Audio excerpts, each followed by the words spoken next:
All right, Jordan, there has been a ton of talk in college football, probably since the seeding of the first inaugural 12-team college football playoff came out, and the pandemonium and moaning and complaining from various college football fan bases. And finally, we have a change. There will be a new seeding structure to the college football playoff. The second iteration of the 12-team playoff will have a just regular seeding to it. If you will be seated as you are ranked heading into the playoffs. Now, this sort of change obviously had to be agreed to unanimously by all the players, meaning all the conference commissioners, so on and so forth, right? So how did they get this done?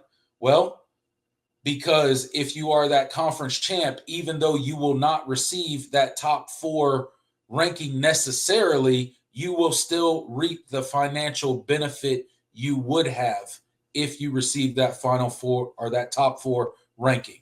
Hope that makes sense to everybody, but that is the new college football seeding structure as we go into next season and the second iteration of the 12-team college football playoff. Just a straight seeding. Pretty simple. Jordan, your thoughts on, one, the change. Are you glad that they made the change and now it's just a straight seeding? What are your thoughts on how they got it done? Do you like that the conference champions still get that financial bump for winning their conference championship? Yeah, I do think it makes a little bit more sense, as far as just the structure of the bracket, because, just last year it was just kind of ridiculous looking to have like a Boise State and with a first round bye, an Arizona State, and then you have and then you have Texas and Ohio State and Penn State playing in that first round. Like it didn't really make a ton of sense. My only kind of criticism is that this is in the hands of the committee, and obviously the committee does not really know what they're doing sometimes, a lot of the time. And so that's the one thing that gives me pause is, okay, now they're going to be ranking just 12 teams straight up, and that's going to determine the bracket. I don't know how I feel about that. I mean, it wasn't great when it was 4 teams, and expecting them to be able to rank 12 in a way that makes sense and works out. I don't know. And it also is just another example of the college football world giving way to the SEC and Big Ten as far as just kind of what they want. This is kind of sowing the seeds of, okay, eventually, the SEC and the Big Ten are going to get a certain amount of automatic bids, right? Regardless of the year, and I don't love that. No, I don't love that for the sport, but I do think that is, even if it doesn't affect Clemson's chances all that much, it does, I think, affect the greater college football world. And, for this season, I think it's, Clemson has a great opportunity, obviously, with not having to play the schedule is not, I wouldn't say is easy by any means, but certainly not a grueling schedule. And if you have a chance to go 11-1, 12-0, you'll likely be a top 4, top 5 team, and especially if you're top 4, you get that bye and everything. So this was coming down the pipe because of how last season got so much criticism. It just seemed like an inevitability. So I kind of have mixed feelings about it. It makes sense, but it also is just another example of the sport giving way to the wishes of the SEC and the Big Ten, even if it is what everybody else probably wanted For Yeah. the most part. I think you make some good points there. Obviously, this is the other conferences caving to what the Big Ten and the SEC want. That's very clear. We know where probably all of these top four spots are going to go, if not three of the four. Mark makes a very good, a valid point. He said Clemson is the most likely team to break up the Big Ten/SEC party of the top four seeds with buys. Otherwise, those two conferences will lock up these buys 90% of the time. That's absolutely correct. And that's kind of what you were alluding to, Jordan, is the rest of the conference kind of, just kind of seceding to those two big dogs and giving them what they want. Now, obviously, the Big Ten and the SEC had to give way a little bit by allowing the conference champions to still reap that financial benefit. Otherwise, it probably, I would venture to say definitely would not have been changed, at least not this season. But if I was the rest of the conferences, I probably wouldn't have done it.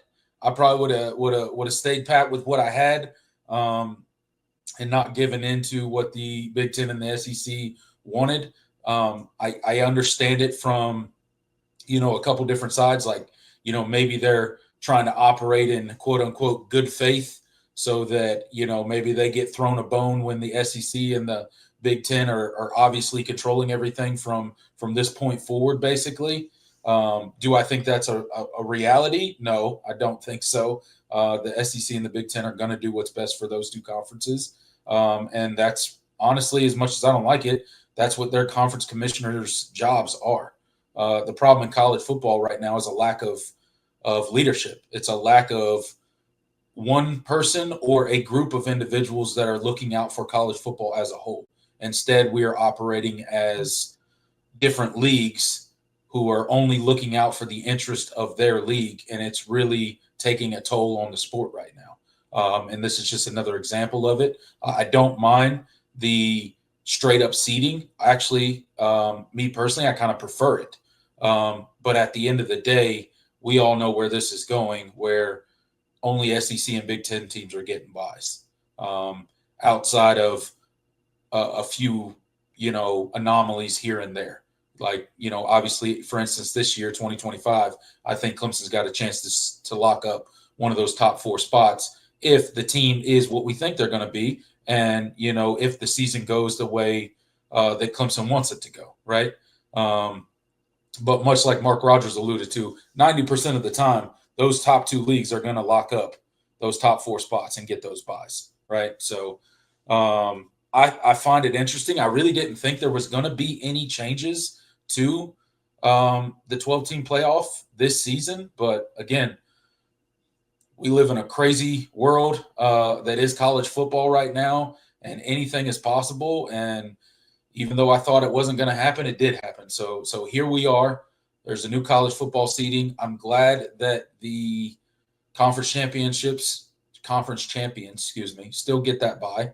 But again, I'm not a fan of all of this leagues operating and in their best interest. And I completely understand that Greg Sankey's job is to operate in the best interest of the SEC, right? Like, I get it. Same for all the rest of the commissioners throughout the country, right? Jim Phillips' job is to operate in the best interest of the ACC. He just happens to suck at it. But I digress. The ACC's had bad leadership for a long time. It's not just all on Jim Phillips. Mark makes another good point. The sport needs a commissioner or a governing body. Yeah, that's exactly what I was alluding to. Like, there needs to be a singular person or a group of individuals whose sole task is to make decisions for the best interest of college football. Not for the SEC, not for the Big Ten, not for the ACC, not for anyone, any one conference or any one team, but for the overall health of the sport. And I think until we get to that point where we have a college football commissioner or a college football governing body, if you will, I think we're going to continue to have all of these crazy shifts and turns and turmoil in the sport that, if you look at it, like, I mean, this is probably a whole nother segment and we're kind of going off the rails on the college football seeding thing, but just as a whole, like, if we were to take a 20, 30-minute segment, Jordan, and go back to prior to all of these drastic changes in the last 5 to 6 years in college football, and we just hit on every little small thing when you're looking at it in and of itself. But when you put all the small things together, there's been a lot of what people love and the fabric of college football, if you will, stripped away from the sport in the last 6 years. And it's really unfortunate. And it's all due to TV revenue. It's all due to money and how much money that they can produce in the sport. That's the reason for every decision that has been made, from the most minuscule change to all these crazy realignment things. It's all about money, and I get it. You need money to operate and all that kind of stuff, but college football is a unique sport, and I think it needs to stay a unique sport. And the sooner we get a college football commissioner or a college football governing body, the better. Exactly. And you said it perfectly. Like it just, everything about the fabric of the sport has changed over the last 5 or 6 years. And this is just another example in the direction the sport is headed. I mean, obviously I was I don't want to say very against expansion, but I was pretty against expansion, for a lot of these reasons, because I just felt like this is where this was headed, more or less. And so, that is a rocket. Is that out? Yeah, that's gone. What a hit. Yes, sir. Clemson takes the lead back. Get it done. But what was I saying? Man, this baseball game has got me all tense, and I can't even get my words together. Just talking about the fabric of the sport that's kind of been changed over the past 6 years. And so, this is just another example of kind of why, there's so much concern and uncertainty about kind of the direction, the sport is headed. And,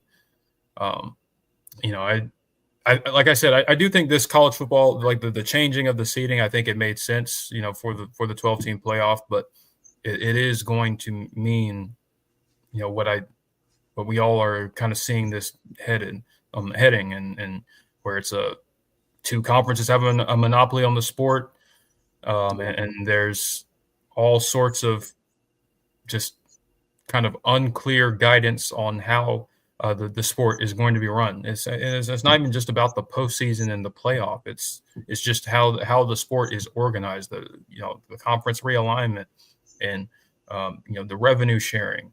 We still don't have clear guidelines on what that's going to be, what that's going to look like, and what that model is going to be. And at the end of the day, still love the sport. Yeah, absolutely. Still college athletes playing the game. And I'm going to cherish that while we have it. Absolutely. Because you don't know when that's going to be. Yeah, for as long as we have it, I will cherish it as well. And, I know this kind of segment maybe turned a little doom and gloom for some people out there. I mean, make no mistake, I'm not going to stop watching college football. Yeah. I don't have an answer for what they would have to do to cause me to stop watching college football. It's just something that I've done my whole life.